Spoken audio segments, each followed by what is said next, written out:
तो स्वागत है आपका एक नए वीडियो में। ये हमारा इंडियन पॉलिटी का क्लास नंबर 9 है, जिसके अंतर्गत आज हम लोग मौलिक अधिकार वाले टॉपिक को ही कंटिन्यू करेंगे। पिछले क्लास नंबर 8 में हम लोगों ने मौलिक अधिकार को शुरू किया था, और जिसके अंतर्गत हम लोग मौलिक अधिकार क्या है, ये किनको प्रदान किया गया है, राज्यों को या फिर नागरिकों को, इनके बारे में हम लोग पढ़ रहे थे। इसके अलावा हम लोग जाने थे कि मौलिक अधिकार किस देश से लिया गया है, ये संविधान के किस भाग में है और कितना से लेकर कितना अनुच्छेद तक इसका विस्तार किया गया है। इसके अलावा हम लोग मौलिक जो है अधिकार के अंतर्गत हम लोग आर्टिकल 12 से लेकर आर्टिकल 35 तक को इसमें हम लोग शामिल करते हैं, जिसके अंतर्गत हम लोग आर्टिकल 12 जिसमें राज्य का परिभाषा दिया हुआ है, इसके बारे में जाने। इसके बाद आर्टिकल 13 के बारे में जाने। Article 13 clause 1, 13 clause 2, 13 clause 3, 13 clause 4, ये 4 भाग में डिवाइड किया हुआ है, इसके बारे में हम लोग जाने। फिर हम लोग जाने कि जो मौलिक अधिकार है वो आपका 6 है वर्तमान में, पहले 7 था, जिसमें से जो आपका संपत्ति का अधिकार है इसको मौलिक अधिकार से हटाकर जो है मतलब कि कानूनी अधिकार दे दिया गया है, ये हम लोग जानते हैं। तो कल की क्लास में हम लोग जो है 6 मौलिक अधिकार में से पहला जो मौलिक अधिकार है समता या फिर समानता का अधिकार, जो कि आपका आर्टिकल 14 से लेकर 18 तक देखने को मिलता है। तो हम लोग जो पिछले क्लास में आर्टिकल 14 और आर्टिकल 14 में भी हम लोग जो है वो 2 चीज़ पढ़े थे कि आर्टिकल 14 जो है वो राज्य किसी भी व्यक्ति को विधि के समक्ष समता या फिर विधि के समान संरक्षण से वंचित नहीं करेगा। इसमें हम लोग 2 कॉन्सेप्ट पढ़े थे, इक्वालिटी बिफोर लॉ यानी कानून की नज़र में सब समान है, ये ब्रिटेन से लिया गया है, और इक्वल प्रोटेक्शन ऑफ लॉ, ये समान परिस्थितियों में समान व्यवहार, ये आपका यूएसए से लिया गया है। इसके बारे में जाने, और इसका कुछ अपवाद है उसके बारे में भी जाने। इसके बाद नेक्स्ट जो है आपका आर्टिकल 15 के बारे में हम लोग जाने। तो आर्टिकल 15 जो है वो हम लोग जाने थे कि राज्य जो है वो केवल जाति, धर्म, मूल वंश, जन्म स्थान, इन सभी के आधार पर किसी भी व्यक्ति के साथ भेदभाव नहीं करेगा, व्यक्ति का किसी के साथ भी भेदभाव नहीं करेगा, ये हम लोग जाने थे। फिर हम लोग देखें कि article 15 clause 1, 15 clause 2, 15 clause 3, 15 clause 4, 15 clause 5, 15 clause 6, इस तरह में हम लोग इसको देखें। 15 क्लॉज 4 जो है वो आपका पहला संविधान संशोधन 1951 में जोड़ा गया था, और इसी में ही आपका क्रीमिलियर नॉन क्रीमिलियर का कॉन्सेप्ट आया था ओबीसी के अंतर्गत, और इसी में आपका आरक्षण वाला प्रावधान स्टार्ट हो गया था। 50%, 50.5% जनरल और अनरिजर्व को, 27% ओबीसी को, 15% एससी को, और आपका 7.5% एसटी को। हम लोग देखे थे कि ये आपका बीपी मंडल की सिफारिश के आधार पर किया गया था। जबकि क्रीमिलियर और नॉन क्रीमिलियर ला आपका रामनंदन समिति 1993 में गठन किया गया था, इसके आधार पर किया गया था। इसके बाद हम लोग देखिए आर्टिकल 15 क्लॉज 5 जो कि 93वां संविधान संशोधन 2005 में जोड़ा गया था। उसके बाद आर्टिकल 15 क्लॉज 6 के बारे में देखें, जो कि आपका 103 नंबर के संविधान संशोधन 2019 में जोड़ा गया था।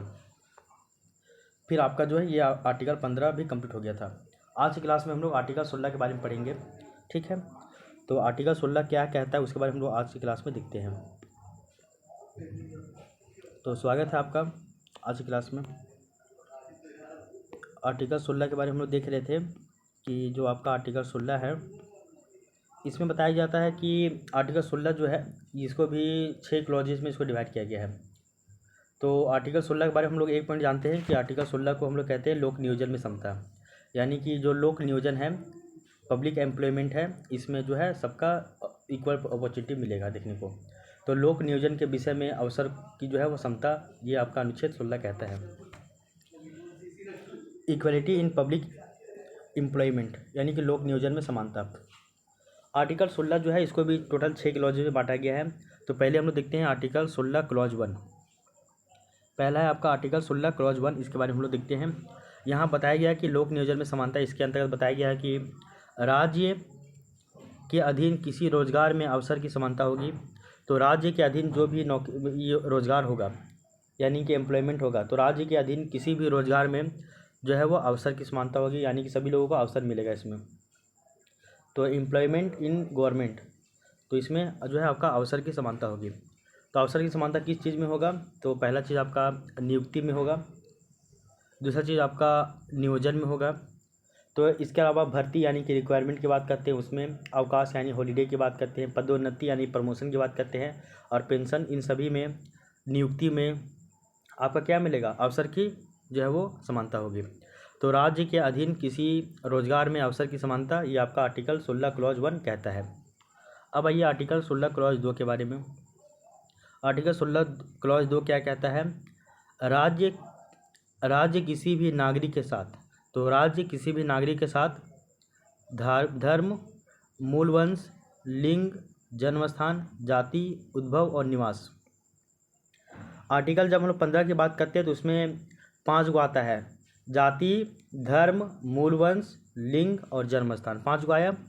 लेकिन जब हम लोग आर्टिकल 16 क्लॉज 2 में बात करते हैं तो जाति, धर्म, मूल वंश, लिंग, जन्मस्थान, उद्भव और विकास, ये टोटल 6 गो आ जाएंगे। तो इनके आधार पे राज्य कभी भी किसी के साथ भेदभाव नहीं करेगा, ये आपका आर्टिकल 16 क्लॉज 2 कहता है। तो आर्टिकल 16 क्लॉज 2 कहता है कि राज्य जो है वो जाति, धर्म, मूल वंश, लिंग, जन्मस्थान और इसमें एक और वर्ड जुड़ गया आपका उद्भव यानी कि डिसेंट और निवास स्थान के आधार पे यानी कि प्लेस ऑफ रेसिडेंस, इसके आधार पे किसी के साथ भी भेदभाव नहीं करेगा। ये आपका आर्टिकल 16 क्लॉज 2 कहता है। यहाँ पे केवल एक वर्ड जुड़ गया है, वो आपका क्या है, उद्भव एवं निवास। उद्भव मतलब क्या बताया, डिसेंट। क्या बताया, उद्भव का मतलब क्या बताया गया है, तो डिसेंट। और निवास का मतलब क्या बताया गया है, तो प्लेस ऑफ रेसिडेंस। तो ये 2 वर्ड जुड़ गया बस इसमें, और बाकी बात सभी सेम है कि राज्य किसी के साथ भी जो है वो भेदभाव नहीं करेगा, है ना। मतलब नौकरी में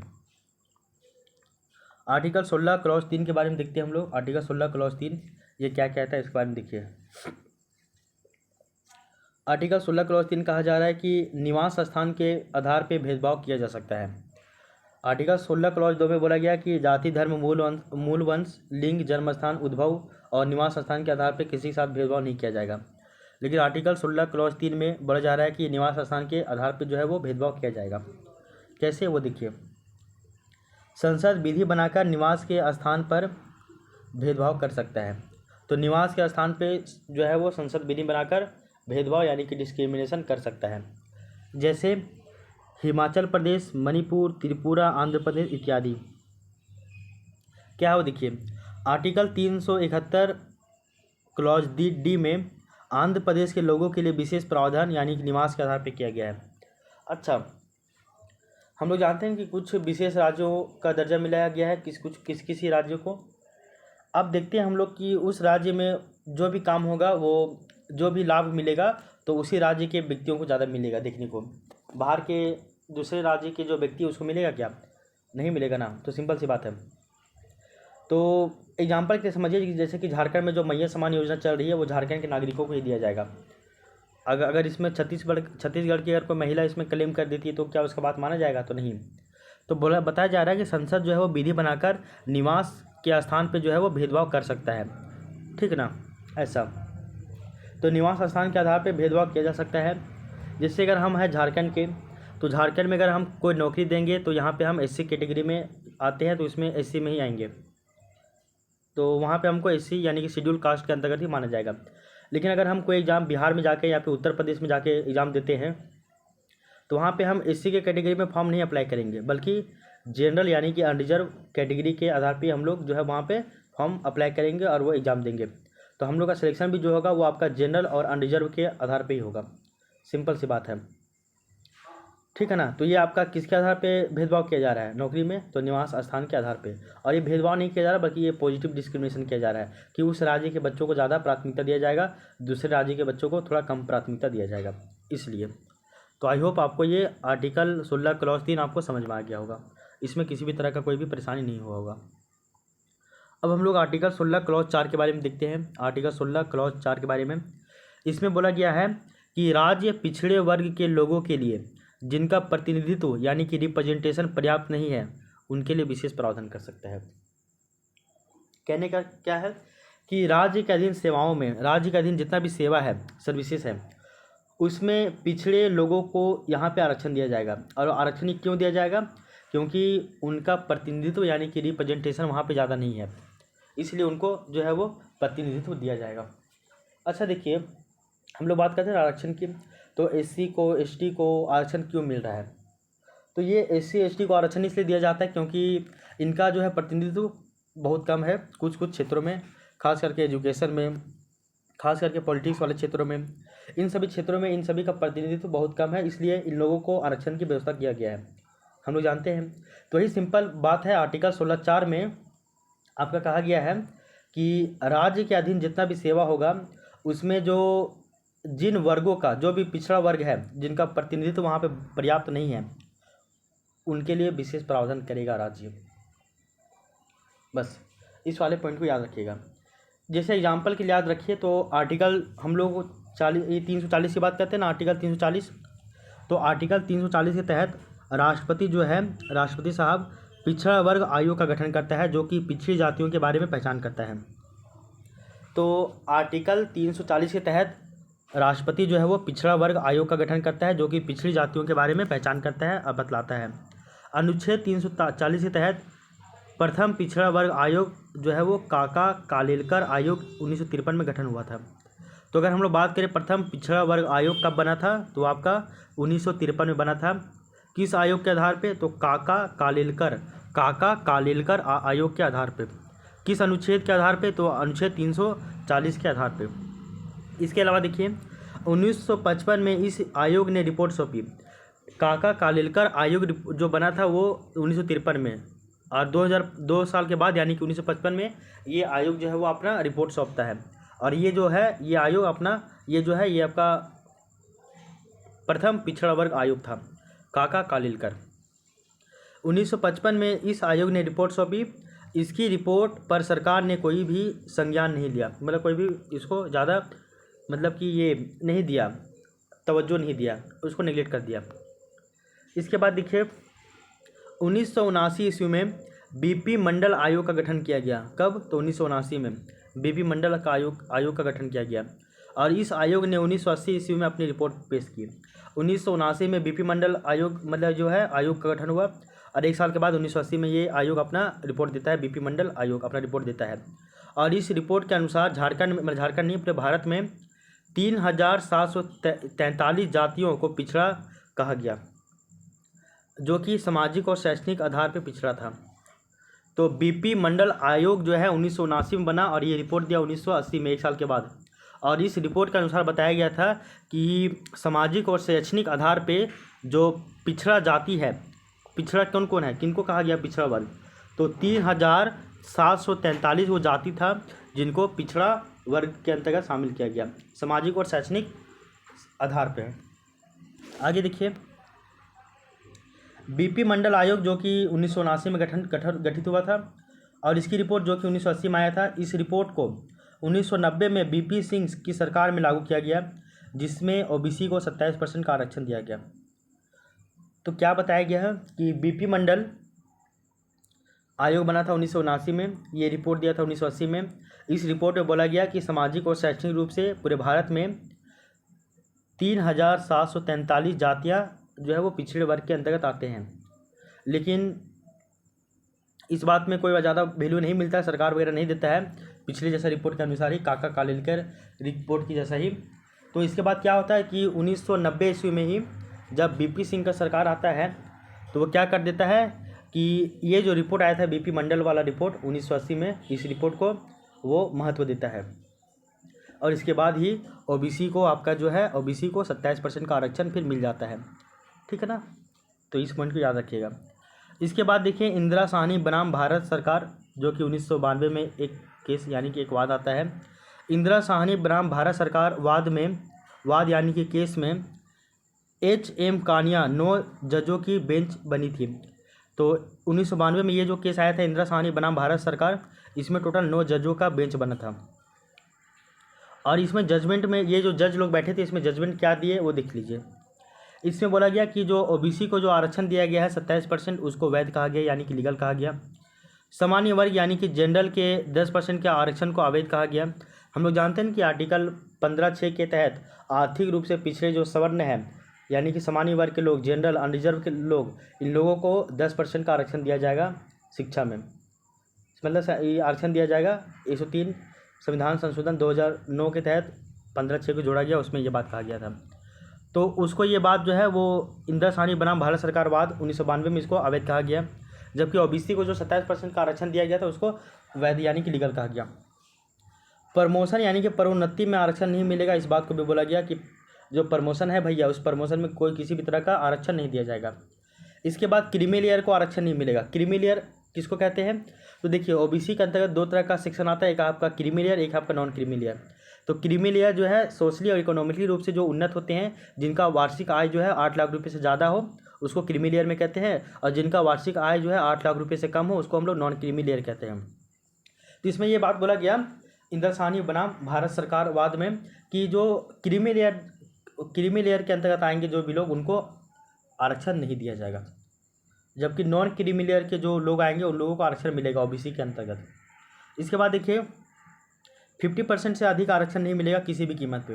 ये बात बोला गया कि आप कुछ भी कर लीजिए लेकिन 50% से ज़्यादा आप जो है वो आरक्षण नहीं दीजिएगा, ठीक है। अब देखिए ये जो रिपोर्ट आया, इस रिपोर्ट मतलब ये जो केस में जो मतलब ये जो वाद है, इस वाद में जो भी जजमेंट मिला, जजमेंट के बाद सरकार का क्या कदम उठाया गया था वो देखिए। सरकार ने क्रीमी लेयर को पहचान करने के लिए रामनंदन समिति का गठन किया था 1993 में। तो हम लोग जानते हैं रामनंदन समिति, तो रामनंदन समिति जो है वो किसके द्वारा कब गठित किया गया था ये आपका रामनंदन समिति जो है वो आपका 1993 में गठित किया गया था। और क्रीमी लेयर कौन है कौन नहीं है इसके लिए पहचान करने के लिए रामनंदन समिति गठन किया गया था। तो हम सभी को पता है कि रामनंदन समिति 1993 में गठित हुई थी और इसका आधार था आय के आधार पे, और आय के आधार पे ही ये जो है आपका क्रीमी लेयर और नॉन क्रीमी लेयर को बांटता है कि जिनका वार्षिक आय 8 लाख रुपये से ज़्यादा है उसको क्रीमी लेयर के अंतर्गत मानेंगे, और जिनका वार्षिक आय 8 लाख रुपये से कम है यानी कि वो सोशली और इकोनॉमिकली रूप से उन्नत नहीं है तो उनको हम लोग नॉन क्रीमी लेयर के अंतर्गत मानेंगे। तो ये आपका रामनंदन समिति का रिपोर्ट के अनुसार ये बात कहा गया। यहाँ तक तो आपको कोई दिक्कत नहीं होगा आपको। इसके बाद देखिए भारत तथा राज्य सरकार के ग्रुप ए आर्मी में कर्नल और उससे बड़े रैंक के अधिकारी सब क्रीमी लेयर के अंतर्गत आते हैं। तो बताया गया भारत सरकार के अंतर्गत या फिर राज्य सरकार के अंतर्गत अगर कोई ग्रुप ए के जॉब में है, कोई भी व्यक्ति ग्रुप ए का जॉब में है, IAS IPS में है, PCS के एग्ज़ाम में है, BDO साहब CO साहब इन सभी के जॉब में है, या फिर आप आर्मी में कर्नल रैंक में है या फिर उससे बड़े वाले रैंक में है, IG है, DIG है, SP है, DSP है, तो इन सभी लोगों को क्रीमी लेयर के अंतर्गत नहीं माना जाएगा। ये पॉइंट बताया गया। इसके बाद देखिए सरकार ने 76वें संविधान संशोधन जो कि 1994 में हुआ था, इसके तहत तमिलनाडु राज्य को 69% आरक्षण जो है दिया गया था, उसको वैध कहा गया। तो सरकार ने 76वें संविधान संशोधन 1994 के माध्यम से तमिलनाडु राज्य को 69% के आरक्षण को वैध कहा गया। इसके बाद देखिए इसी के तवज्जो पे 81वां संविधान संशोधन हुआ था 2000 ईस्वी में, और इसमें क्या कहा गया था वो देखिए। इसके माध्यम से सरकार ने बैकलॉग में 50% की सीमा का उल्लंघन का जो है वो प्रावधान किया था कि बैकलॉग में आप 50% ज़्यादा का जो है वो प्रावधान नहीं कर सकते हैं, तो लिमिट लगा दिया 50% बैकलॉग में। आगे देखिए इसी के माध्यम से इसी माध्यम से अनुच्छेद 16(4)B भी जोड़ा गया। अभी हम लोग कहानी पढ़ रहे किसका 16(4) का कहानी पढ़ रहे। आर्टिकल 16(4) तो है ही, इसके अलावा आर्टिकल 16(4)A भी है, इसके अलावा आर्टिकल 16(4)B भी है, तो ये दोनों है, ठीक है। इस तरह से आप याद रखिएगा। तो आर्टिकल 16(4)B जो है वो आपका कब जोड़ा गया था, तो आपका 81वां संविधान संशोधन 2002 में ही जोड़ा गया था। और यहाँ पे आपका कैरी फॉरवर्ड यानी कि बैकलॉग का यहाँ पे सिद्धांत दिया गया था, जिसको हम लोग अग्रनयन का सिद्धांत कहते हैं, ठीक ना। मतलब ये कहा गया था जितना इस वर्ष जो है सीट खाली रह जाएगा उसका जो है वो उतना नेक्स्ट ईयर में ऐड कर देंगे, उसी को हम लोग बोलते हैं बैकलॉग यानी कि अग्रनयन का सिद्धांत, कैरी फॉरवर्ड। और ये भी बोला गया था कि जो बैकलॉग है वो आपका 50% से ज़्यादा नहीं होना चाहिए किसी भी कीमत पे, ठीक है। आगे देखिए वर्तमान समय में पदोन्नति में आरक्षण का प्रावधान सिर्फ SC ST का आरक्षण जो है वो 22.5% है। तो SC और ST के लिए आरक्षण किया गया है केवल, और SC का आरक्षण कितना है तो 15% है, और ST का आरक्षण कितना है तो 7.5% है, और 15 और 7.5 को मिलाएंगे तो आपका 22.5% हो जाएगा। तो वर्तमान समय में पदोन्नति में यानी कि प्रमोशन में अगर आरक्षण किसी को मिल रहा है, वो जनरल को नहीं मिलता है, OBC को नहीं मिलता है, OBC के अंतर्गत creamy layer non creamy layer किसी को भी प्रमोशन में आरक्षण नहीं मिलता है। प्रमोशन में आरक्षण केवल SC और ST दोनों को मिलता है। तो प्रमोशन में भैया आरक्षण किसको मिलता है तो ST को मिलता है और आपका SC को मिलता है, बस इतना याद रखिएगा। तो प्रमोशन में आरक्षण का प्रावधान केवल ST और SC के लिए किया गया 22%, ठीक है ना। आगे देखिए OBC यानी कि अदर बैकवर्ड क्लास, EWS में यानी कि इकोनॉमिकली वीकर सेक्शन, इन सभी कैटेगरी को पदोन्नति में आरक्षण नहीं दिया गया है, इन सभी को प्रमोशन नहीं मिलेगा, प्रमोशन में आरक्षण नहीं दिया जाएगा। एक देखिए देवदासन बनाम भारत सरकारवाद जो कि 1964 में आया था। देवदासन बनाम भारत सरकारवाद 1964 में आया था। इसमें कैरी फॉरवर्ड यानी कि कैरी फॉरवर्ड का नियम इसमें जुड़ा हुआ था। कैरी फॉरवर्ड कहते हैं किसको हम लोग, बैकलॉग कैरी फॉरवर्ड, अग्रनियन का सिद्धांत। कैरी फॉरवर्ड यानी उसको आगे भेज दो, जितना सीट इस वर्ष खाली रह गया है उस सीट को हम लोग नेक्स्ट ईयर में उसको जोड़ के भेजेंगे, ठीक ना, सिंपल सी बात है। इसी को हम लोग बोलते हैं कैरी फॉरवर्ड, जो कि आपका आर्टिकल 16(4)B में आया था 81वां संविधान संशोधन 2002 के तहत, ठीक है। इसके बाद देखिए आपका आर्टिकल 16(5) आता है। अच्छा, यहाँ तक तो हम लोग समझ गए हैं। अभी देखिए ये वाला जो पॉइंट बताए हम, इसमें थोड़ा सा यहाँ इसको अगर हम लोग और भी कैटेगराइज कर दें तो आप बहुत बढ़िया तरीके से इसको समझ पाइएगा। देखिए ये वाला पॉइंट तो हम लोग अभी क्या समझे हैं, आर्टिकल 16(4) की बात कर रहे थे हम लोग।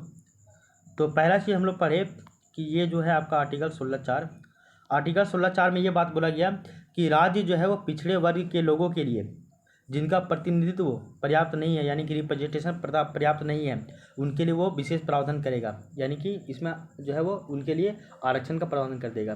तो राज्य के अधीन सेवाओं में पिछड़े वर्ग के लोगों के लिए आरक्षण का प्रावधान किया जाएगा। क्यों किया जाएगा? क्योंकि इनका प्रतिनिधित्व पर्याप्त नहीं है, इसलिए ये आपका आर्टिकल 16(4) कहता है। ये क्या कहता है? आर्टिकल 16(4).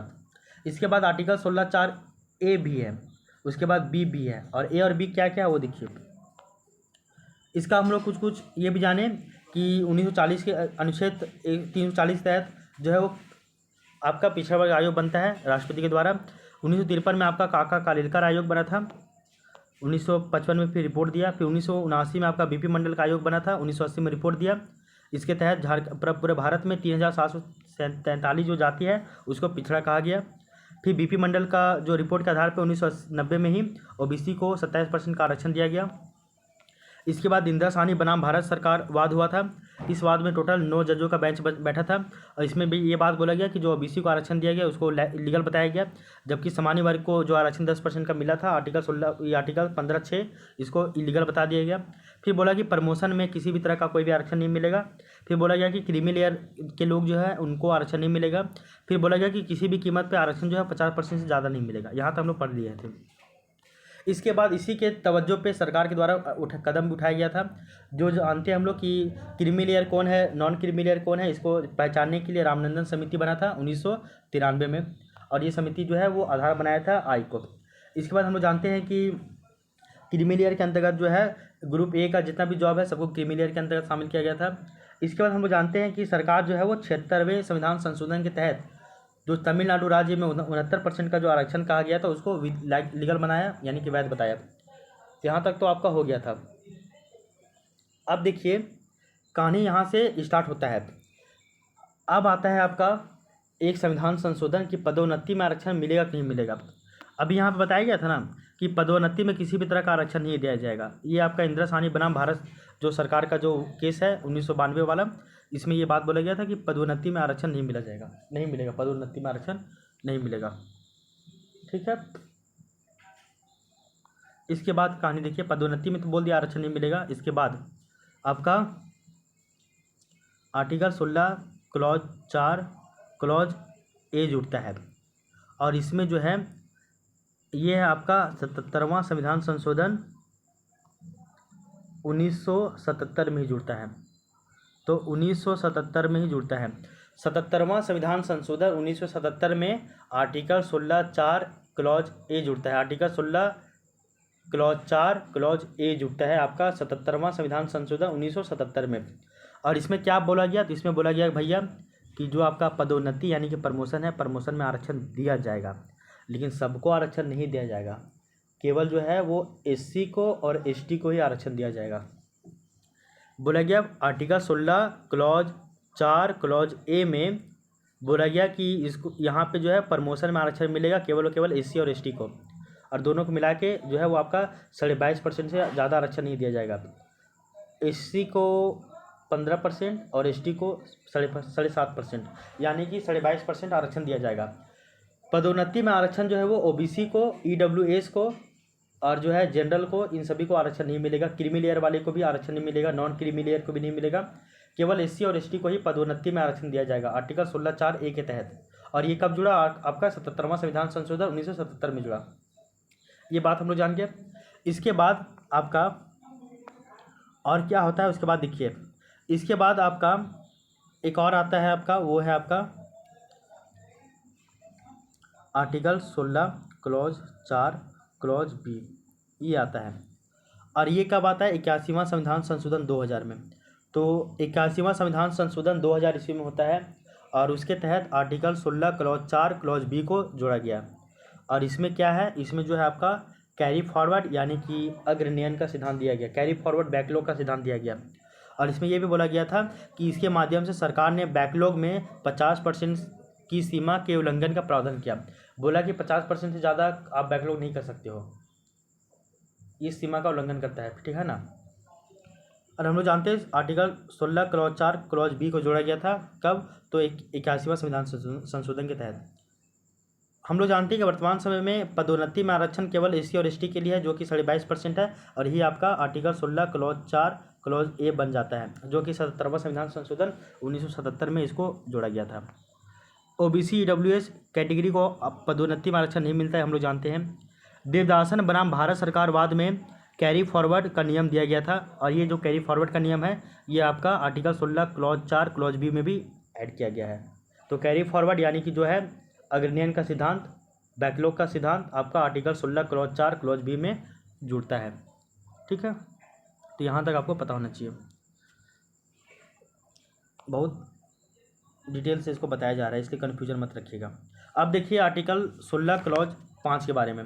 तो आर्टिकल 16 क्लॉज 5 क्या कहता है इसके बारे में देखिए। बोला है कि राज्य किन्हीं धार्मिक सांप्रदायिक संस्थाओं के प्रबंधन के लिए विशेष धर्म के व्यक्ति को वरीयता दे सकता है। कहने का अर्थ क्या है कि आर्टिकल 16(5) में बोलता है कि नियुक्ति में वरीयता यानी कि नियुक्ति जो है उसमें वरीयता दे सकता है। तो कोई भी अगर धार्मिक सांप्रदायिक संस्था होगा तो वहाँ पे नियुक्ति में वरीयता देगा, यानी कि प्रायोरिटी इन अपॉइंटमेंट। एग्जाम्पल के लिए अगर मंदिर में किसी को वरीयता देना है तो वहाँ पे पुजारी को देगा, गुरुद्वारा में किसी को वरीयता देना है तो वहाँ पे फादर को देगा, चर्च में किसी को वरीयता देगा तो देना है तो वहाँ पे पादरी को देगा, पादरी या फादर इन सभी को देगा।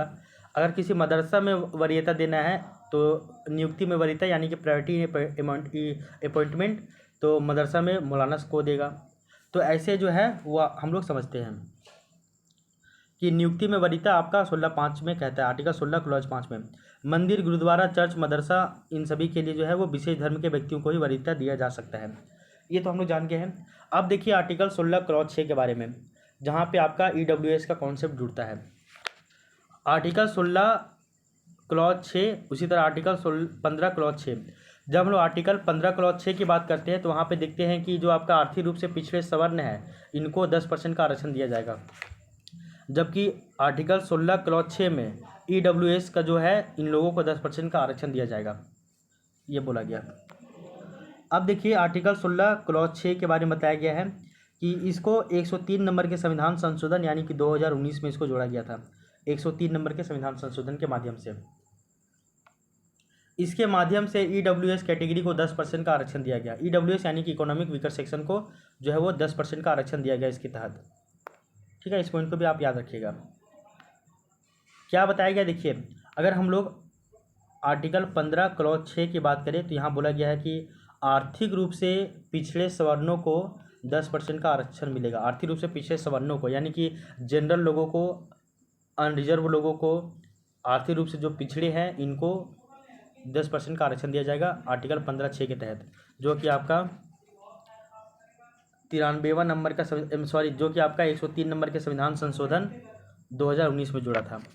वहीं जो आपका आर्टिकल 16 क्लॉज 6 है इसमें बोला गया कि ईडब्ल्यूएस जो कैटेगरी है इनको 10% का आरक्षण दिया जाएगा और इसको 103 नंबर के संविधान संशोधन 2019 के माध्यम से इसको भी जोड़ा गया।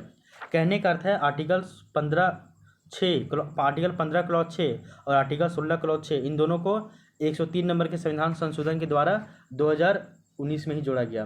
तो आर्टिकल 15(6) और आर्टिकल 16(6) इन दोनों को 103 नंबर के संविधान संशोधन 2019 में ही जोड़ा गया। वहाँ पे आर्थिक रूप से पिछड़े सवर्णों को आरक्षण दिया जाएगा 10% और यहाँ पे ईडब्ल्यूएस को कैटेगरी को आरक्षण दिया जाएगा 10%, ठीक है। दोनों मिलता है, इसलिए दोनों को एक दूसरे से रिलेट करके बताया गया था। वर्तमान समय में अगर हम लोग आरक्षण की बात करें तो हम लोग जानते हैं कि जो जनरल है, अनरिजर्व है, इनको आरक्षण जो है आपका 50.5% मिलता है। ओबीसी को 27%, एससी को 15%, एसटी को 7.5% आरक्षण दिया जाता है। ठीक है ना, यहाँ तक हम लोग जानते हैं। इसके अलावा ये जो बताया गया है कि जो ईडब्ल्यूएस कैटेगरी का जो आरक्षण है, तो ईडब्ल्यूएस को भी 10% का आरक्षण दिया जाएगा। हम लोग जानते हैं ना, ईडब्ल्यूएस को आरक्षण दिया जाएगा 10%। और ये जो आरक्षण है ये आपका इसी में से दिया जाएगा, यानी कि जो सवर्णों को, यानी कि जो जनरल लोगों को 50.5% आरक्षण मिलेगा, 50.5% जो आरक्षण मिलना होगा, इसी में से 10% आरक्षण जो है वो ईडब्ल्यूएस को भी दिया जाएगा। ठीक है ना। तो वर्तमान में ओबीसी को 27%, एससी को 15%, एसटी को 7.5%, और हम लोग जानते हैं कि जनरल को 50.5% आरक्षण दिया गया था, जिसमें से 50.5 में से ही ईडब्ल्यूएस को भी 10% आरक्षण दिया जाएगा। यही आपका आरक्षण का, यही आपका कैटेगरी ये डिवाइड किया गया है। तो आर्टिकल 16(6) में ईडब्ल्यूएस को 10% आरक्षण मिलेगा, और ये आरक्षण जो है वो अनरिजर्व यानी कि जनरल में से ही 10% आरक्षण इनको मिलेगा। और ये जो है आपका सीनियर आयोग की सिफारिश पे ये चीज़ हुआ था, और इसमें शर्त रखा गया था कि अच्छा ये छोड़ दीजिए, इसके बाद आगे देखते हैं हम लोग कि ईडब्ल्यूएस किसको माना जाएगा, वो हम लोग देखते हैं। तो ईडब्ल्यूएस जो है जिनके परिवार की वार्षिक आय जो है आपका जो है 8 लाख रुपये से अधिक नहीं है। अगर हम लोग वार्षिक आय की बात करें तो वार्षिक आय जो है परिवार का 8 लाख रुपये से ज़्यादा नहीं हो, उसको हम लोग ईडब्ल्यूएस में शामिल करते हैं। इसी तरह जो 8 लाख से रुपये से ज़्यादा जिनका वार्षिक आय नहीं हो, उनको हम लोग क्रीमी लेयर के भी अंतर्गत, मतलब नॉन क्रीमी लेयर के अंतर्गत शामिल करते हैं। और जिनका वार्षिक आय 8 लाख रुपये से ज़्यादा हो, उनको हम लोग क्रीमी लेयर के अंतर्गत शामिल करते हैं। तो जो आपका नॉन क्रीमी लेयर है वही आपका ईडब्ल्यूएस का भी ये हो जाएगा क्या, तो डिफिनीसन। इसके अलावा ईडब्ल्यूएस में देखिए, ईडब्ल्यूएस में एक चीज़ है कि 5 एकड़ से कम जो है वो कृषि भूमि हो। इसके अलावा 1000 स्क्वायर फीट से उनका कम आवास हो, तो इसको भी हम लोग ईडब्ल्यूएस के अंतर्गत शामिल करते हैं। तो यहाँ तक तो आपको दिक्कत नहीं होना चाहिए। आगे देखिए, नोट में दिया गया है कि भारत के संविधान में अनुच्छेद 334 में 70 वर्षों के लिए आरक्षण का प्रावधान किया गया था, परंतु सरकार ने इसे बार बार आगे बढ़ाया है। बहुत बार आप ये सुनते होंगे कि आरक्षण को ख़त्म कीजिए, आरक्षण को ख़त्म कीजिए। आरक्षण जो है वो केवल 70 साल के लिए दिया गया था, अब उसको आगे मत बढ़ाइए, उसको ख़त्म कर दीजिए। तो ये बात सही है कहीं ना कहीं कि भारत का जो संविधान है, संविधान का एक अनुच्छेद है 334। तो 334 जो अनुच्छेद है इसमें 70 वर्षों के लिए आरक्षण का प्रावधान किया गया था, परंतु इसको सरकार जो है वो बार बार आगे बढ़ाते गया है। आगे में देखिए एक चीज़ और बताया गया है कि वर्तमान समय में जो है 104 नंबर के संविधान संशोधन के माध्यम से 15 जनवरी 2030 तक जो है आरक्षण को इसको बढ़ा दिया गया है। तो अगर हम लोग आरक्षण की बात करें तो ये जो आरक्षण है वो आपका 2030 तक बढ़ गया है। 15 जनवरी 2030 तक आरक्षण को बढ़ा दिया गया है 104 नंबर के संविधान संशोधन के माध्यम से। तो 104 नंबर का जो संविधान संशोधन है, इसके तहत जो आरक्षण का जो व्यवस्था है इसको 15 जनवरी 2030 तक के लिए बढ़ा दिया गया है। शुरुआत में आरक्षण जो है वो कहीं ना कहीं 70 साल के लिए था, वो आपका आर्टिकल 334 में लिखा गया था, लेकिन बार बार इसको सरकार बढ़ाया है। फिर 104 नंबर का जो संविधान संशोधन हुआ, इसके माध्यम से जो आरक्षण है इसको 15 जनवरी 2030 तक के लिए बढ़ा दिया गया है। तो ये आपका आरक्षण वाला ये पॉइंट था। इसके बाद देखिए आरक्षण किसको किसको दिया जाता है, इसके बारे में भी हम लोग देखते हैं। तो ज़रा सा रुकिएगा 1 मिनट।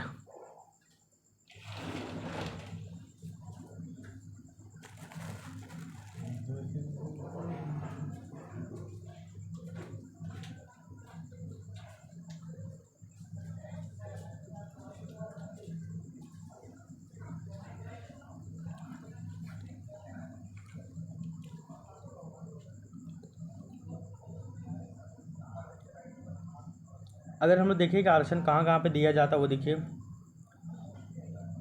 तो आरक्षण जब भी शब्द आता है तो हम लोग जानते हैं कि नौकरी में आरक्षण, लेकिन नौकरी के अलावा भी आरक्षण दिया जा रहा है। कहाँ कहाँ पे वो देखिए, सबसे पहले लोकसभा में एससी और एसटी को आरक्षण दिया जाता है, वो आपका आर्टिकल 330 के तहत। इसके अलावा आंग्ल भारतीय यानी कि एंग्लो इंडियन को आरक्षण मिलता है 331 के तहत। इसके अलावा राज्य के विधानमंडल में भी आरक्षण दिया जाता है 332 के तहत। इसके बाद आंग्ल भारतीय राज्य जो विधान है, यहाँ पे भी 333 के तहत आरक्षण दिया जाता है। तो ये भी आपको पता होना चाहिए। तो आई होप यहाँ तक आपको दिक्कत नहीं होगा। तो ये आपका जो आर्टिकल 16 है, ये आर्टिकल 16 बहुत बड़ा था। आर्टिकल 16 को टोटल 6 क्लॉजेज में बांटा गया है। आप ये आपका आर्टिकल जो 16 क्लॉज 4 है, इसको भी 2 भागों में बांटा गया है। 16 clause 4 clause A, 16 clause 4 clause B, इसमें ऐसे बांटा गया है। ये बहुत बड़ा था और आई होप हम आपको समझा पाने में सफल हुए। और इसके बाद भी आप 1-2 बार अपने स्तर पे इसको याद कीजिएगा, चिंतन कीजिएगा, तो कहीं ना कहीं ये पॉइंट आपका बहुत अच्छी तरीके से क्लियर हो जाएगा। तो इसमें आपको घबराना नहीं है। अब हम लोग देखते हैं नेक्स्ट आर्टिकल के बारे में, जो है आपका आर्टिकल 17। आर्टिकल 17 में क्या कहा गया वो देखिए। इसमें आपका एबोलिशन ऑफ अनटचेबिलिटी कहा गया, यानी कि अस्पृश्यता का अंत कहा गया है। तो भारत के संविधान में अस्पृश्यता को परिभाषित नहीं किया गया है, यानी संविधान में कहीं भी अस्पृश्यता क्या है, छुआछूत क्या है, भेदभाव क्या हो रहा है, इसके बारे में कहीं भी परिभाषित नहीं किया गया है। सुप्रीम कोर्ट ने जय सिंह बनाम भारत संघ 1976 वाद में कहा था कि जो अस्पृश्यता है, तो अस्पृश्यता का अर्थ जो है वो ऐतिहासिक बताता है। किस केस में? तो जय सिंह बनाम भारत संघ 1976 के वाद में। आगे देखिए, महात्मा गांधी जी जो है वो अस्पृश्यता को छुआछूत बतलाते हैं। अब बोलते हैं अस्पृश्यता जो है, यानी कि छुआछूत जो है वो एक तरह से पाप है। तो संविधान में कहीं भी अस्पृश्यता शब्द, यानी कि इसके बारे में कहीं भी परिभाषित नहीं किया गया इसको। सुप्रीम कोर्ट जो है वो जय सिंह बनाम भारत संघ 1976 के बाद में अस्पृश्यता का ऐतिहासिक बताया कि ये भैया ये ऐतिहासिक है अस्पृश्यता। गांधी जी जो है वो कहते हैं कि अस्पृश्यता एक पाप है, यानी कि छुआछूत एक पाप है। आगे देखिए, भारतीय समाज में लंबे समय से अस्पृश्यता होती रही है। हम लोग जानते हैं कि ये छुआछूत बहुत लंबे समय से देखा जाता है। जाति के आधार पे, धर्म के आधार पे, लिंग के आधार पे हम लोग देखते हैं। जातीय, धर्म और लिंग के आधार पे तो ये अभी भी देखने को मिलता है कहीं ना कहीं। आप इसको अपने व्यक्तिगत स्तर पे भी फील किए होंगे। आगे देखिए, आर्टिकल 17 में जो है वो 2 तरह का प्रावधान किया गया है। 2 तरह का प्रावधान किया गया आर्टिकल 17 में। एक है आपका, पहला नंबर है मना है। मना है कहने का अर्थ है आपका फॉरबिडेन। फॉरबिडेन मतलब होता है मना है। और दूसरा है आपका करने पर दंड का प्रावधान है। पहला चीज़ है कि आर्टिकल 17 में अस्पृश्यता के अंतर्गत 2 वर्ड का डिफाइन किया गया है। पहला वर्ड है यानी कि मना है, यानी कि फॉरबिडेन है। और दूसरा है कि अगर करने पे दंड का प्रावधान किया गया, यानी कि दंड का प्रावधान जो है वो राज्य करेगा। यानी कि इसका जो नेचर है वो आपका पनिशेबल ऑफेंस है। पनिशेबल ऑफेंस यानी कि आप छुआछूत यानी कि अस्पृश्यता करते तो इसके बदले में आपको दंड का प्रावधान किया गया है। पहला पॉइंट बताया गया कि अस्पृश्यता नहीं करना है, मना किया गया यानी कि फॉरबिडेन है। दूसरा है कि अगर आप अस्पृश्यता करते हैं, अस्पृश्यता, तो उसके लिए फिर आपको दंड का प्रावधान किया गया है, यानी कि पनिशेबल ऑफेंस है ये। और दंड का जो प्रावधान है वो आपका राज्य करेगा। और राज्य किसको कहते हैं वो हम लोग आर्टिकल 12 के तहत हम लोग पढ़ चुके हैं, इसलिए आप इसमें कन्फ्यूजन मत होइएगा। आगे देखिए, इसी में बताया जाता है राज्य ने अस्पृश्यता यानी अपराध अधिनियम 1955 लाया था। राज्य ने अस्पृश्यता अपराध अधिनियम 1955 लाया था राज्य। और इस एक्ट में सरकार ने सिविल अधिकार संरक्षण अधिनियम 1976 बनाया था। तो इसी एक्ट के तहत एक एक्ट बनाता है, एक और अधिनियम बनाता है सरकार, वह है सिविल अधिकार संरक्षण अधिनियम, जो कि 1976 में बनता है। इसके बाद देखिए, SC/ST अत्याचार निवारण अधिनियम 1989 में बनता है। तो SC/ST अत्याचार निवारण अधिनियम 1989 में बनता है, जिसमें संशोधन 2018 में और 2019 में होता है। आगे देखिए, इस प्रकार हमारे संविधान ने अस्पृश्यता का अंत वो है जो कर दिया। तो अस्पृश्यता के बारे में हम लोगों को केवल ज़्यादा कुछ नहीं बताया गया है। संविधान में अस्पृश्यता को जिक्र नहीं किया गया, मतलब ये डिफाइन नहीं किया गया है, परिभाषित। इसमें केवल 2 चीज़ लिखा गया कि अस्पृश्यता नहीं करना है, मतलब मना के बारे में लिखा गया, मना किया गया है। और दूसरा बोला गया कि अगर आप अस्पृश्यता करते हैं तो इसमें आपका दंड का प्रावधान किया गया है। बस इतना ही याद रखिएगा। आर्टिकल 17 में अस्पृश्यता का अंत है। फिर देखिए, आर्टिकल 18 के बारे में हम लोग देखते हैं। ये भी बहुत ज़्यादा इंपॉर्टेंट है, इसके बारे में हम लोग थोड़ा सा समझ लीजिए और फिर हम लोग आज की क्लास हम लोग इंड कर देंगे।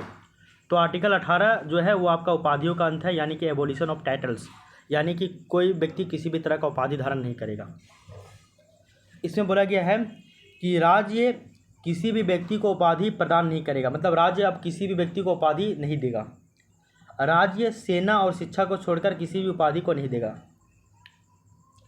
कहने का अर्थ है, इसमें बोला गया राज्य जो है वो किसी भी व्यक्ति को उपाधि प्रदान नहीं करेगा। और इसका अपवाद है कि सेवा मतलब सेना में और शिक्षा में छोड़कर राज्य किसी को भी उपाधि नहीं देगा, यानी टाइटल नहीं देगा। जैसे कि डॉक्टर का उपाधि हम लोग देते हैं, मेजर का उपाधि देते हैं, कर्नल का उपाधि देते हैं, तो इन सभी के छोड़कर सेना और शिक्षा को छोड़कर कोई भी उपाधि नहीं देगा सरकार, यानी कि राज्य। आगे देखिए, हम लोग बहुत सारे देखते हैं ना कि स्वतंत्रता से पहले बहुत सारा का उपाधि लेता था लोग, जैसे कि राय, वीर बहादुर, राजा, नाइटहुड, लॉर्ड, सर आदि, इन सभी की उपाधि लेता था, पहले टाइटल लिया जाता था। अब देखिए आर्टिकल जो 18 है, उपाधियों का अंत यानी कि एबोलिशन ऑफ टाइटल्स, इसको भी चारों क्लॉजेस में बांटा गया। Article 18 clause 1, 18 clause 2, 18 clause 3, 18 clause 4, चारों में क्या क्या कहा गया उसके बारे में आप थोड़ा थोड़ा देख लीजिए। राज्य सेना या शिक्षा के सिवाय किसी भी तरह का कोई भी उपाधि नहीं देगा, ये आपका आर्टिकल 18 क्लॉज 1 कहता है कि राज्य जो है वो सेना या फिर शिक्षा के अलावा उपाधि प्रदान नहीं करेगा, आर्टिकल 18(1) में। आर्टिकल 18(2) क्या कहता है उसके बारे में देखिए कि भारत का कोई भी नागरिक किसी विदेशी राज्य से कोई भी उपाधि स्वीकार नहीं करेगा। 18(1) में बोला है कि राज्य जो है वो किसी भी व्यक्ति को सेवा मतलब सेना और शिक्षा के अलावा कोई भी उपाधि नहीं देगा। आर्टिकल 18 क्लॉज 2 कहता है कि भारत का कोई भी जो नागरिक है वो किसी विदेशी राज्य से किसी भी तरह का टाइटल यानी कि उपाधि स्वीकार नहीं करेगा, ये आपका आर्टिकल 18(2) में कहा गया है। इसके बाद देखिए आपका नेक्स्ट आता है आर्टिकल 18 क्लॉज 3, इसमें बोला गया है कि कोई व्यक्ति कोई विदेशी जो राज्य के अधीन लाभ के पद पे कार्य कर रहा होगा वो राष्ट्रपति के सहमति के बिना उपाधि धारण नहीं करेगा। भारत के नागरिक के लिए तो ये प्रावधान किया ही गया था, विदेशी के लिए भी कहा गया है कि अगर कोई भी विदेशी जो हमारे राज्य के अधीन काम कर रहा होगा लाभ के पद में, वो भी उपाधि नहीं ले सकता है बिना राष्ट्रपति के अनुमति से। ये आपका आर्टिकल 18 क्लॉज 3 में कहा गया है विदेशी के बारे में कि कोई भी विदेशी जो राज्य के अधीन लाभ के पद पर कार्य कर रहा हो वो भी राष्ट्रपति के सहमति के बिना उपाधि धारण नहीं करेगा। ये आपका आर्टिकल 18 क्लॉज 3 में कहा गया है। इसके बाद देखिए आर्टिकल 18 क्लॉज 4 में कहा गया है कि कोई भी व्यक्ति चाहे वो भारतीय हो या फिर वो विदेशी हो, वो राज्य के अधीन अगर किसी भी पद में धारण करता है तो राष्ट्रपति के अनुमति यानी कि सहमति के बिना किसी भी तरह का कोई भी भेंट उपलब्धि जो है वो स्वीकार नहीं करेगा। तो आर्टिकल 18 क्लॉज 4 में बोला गया है कि कोई भी व्यक्ति चाहे वो नागरिक हो चाहे वो विदेशी हो, वो किसी भी तरह का कोई भी भेंट उपाधि स्वीकार नहीं करेगा बिना राष्ट्रपति के सलाह पे यानी कि बिना राष्ट्रपति के सहमति के। ये दोनों के लिए कहा गया है। आर्टिकल क्लॉज मतलब कि आर्टिकल 18 क्लॉज 1 में बोला गया है कि राज्य सेना और शिक्षा के अलावा किसी को भी उपाधि नहीं देगा। 18 क्लॉज 2 में बोला है कि भारत का कोई भी नागरिक विदेशियों से कोई भी तरह का उपाधि नहीं लेगा। आर्टिकल 18 क्लॉज 3 में बोला गया कि कोई भी विदेशी जो राज्य के अधीन लाभ के पद पे कार्य कर रहा हो वो राष्ट्रपति के सहमति के बिना किसी भी तरह का उपाधि नहीं लेगा। आर्टिकल 18 क्लॉज 4 बोला गया है कोई भी व्यक्ति चाहे वो विदेशी हो चाहे वो हमारे नागरिक ही हो हमारे देश का, अगर वो राज्य के अधीन किसी भी लाभ के पद पे अगर पद धारण किया हुआ है तो वो राष्ट्रपति के सहमति के बिना कोई भी भेंट उपाधि या फिर उपलब्धि वो स्वीकार नहीं करेगा। ये आपको पता होना चाहिए। नोट में दिया हुआ है कि भारत में उपाधियों का अंत सी राजगोपालाचारी ने किया था। तो भारत में उपाधियों का अंत किनके द्वारा किया गया है? तो सी राजगोपालाचारी के द्वारा किया गया है। आगे देखिए पद्म पुरस्कार जो कि 1954 में स्टार्ट किया गया था। पद्म पुरस्कार 1954 में शुरू किए गए थे, परंतु पद्म पुरस्कारों को उपाधि के अंतर्गत नहीं रखा जाता है, ठीक है ना। तो ये था आपका। तो पद्म पुरस्कार कब स्टार्ट होता है? 1954 में ही। और पद्म पुरस्कारों को, पद्म विभूषण को, भारत रत्न को, इन सभी को जो है वो उपाधि के अंतर्गत नहीं रखा गया, यानी टाइटल्स के अंतर्गत नहीं रखा गया है। इस वाले पॉइंट को भी आप ध्यान में रखिएगा। तो क्या बताया गया आपको पता हो जाना चाहिए अभी तक कि हम लोग जो है वो किस तरह से हम लोग देखें। तो आज की क्लास में हम लोग जो है वो समता या फिर जो समानता का अधिकार था आर्टिकल 14 से लेकर आर्टिकल 18 तक, ये बहुत ही ज़्यादा पेचीदा मामला है और ये हम लोग 2 क्लास में इसको कंप्लीट किए हैं। तो समझिए कि इसका वेटेज भी बहुत ज़्यादा है। इसको आप बार बार रिवीजन कीजिएगा, मल्टीपल टाइम्स इसको रिवीजन कीजिएगा, तो ये आपका ये वाला जो टॉपिक है ये आपका बहुत अच्छी तरीके से कंप्लीट हो जाएगा और इसमें फिर आपको जो है वो किसी भी तरह का कोई भी प्रॉब्लम यानी कि दिक्कत नहीं होगा। तो आई होप ये क्लास आपको पसंद आया होगा। अब हम लोग मिलते हैं नेक्स्ट क्लास में एक नए टॉपिक के साथ। कल हम लोग क्या पढ़ेंगे, तो कल की क्लास में हम लोग आर्टिकल 19 से चर्चा करेंगे, यानी कि स्वतंत्रता का अधिकार स्वीकार वो शुरू कर देंगे। तो कल की क्लास में हम लोग स्वतंत्रता का अधिकार यानी कि आर्टिकल 19 से लेकर आर्टिकल 22 तक जहाँ तक पॉसिबल होगा वहाँ तक इसको हम लोग करने का प्रयास करेंगे। तो आज हम लोग का समता यानी कि समानता का अधिकार जो था आर्टिकल 14 से लेकर आर्टिकल 18 तक, ये बहुत अच्छी तरीके से कंप्लीट हो गया है। ऐसा आज तक हम लोग नहीं पढ़े थे, पीछे जितना भी पढ़े थे बहुत बेसिक बात ही जाने थे, आज हम लोग इसके बारे में जान गए।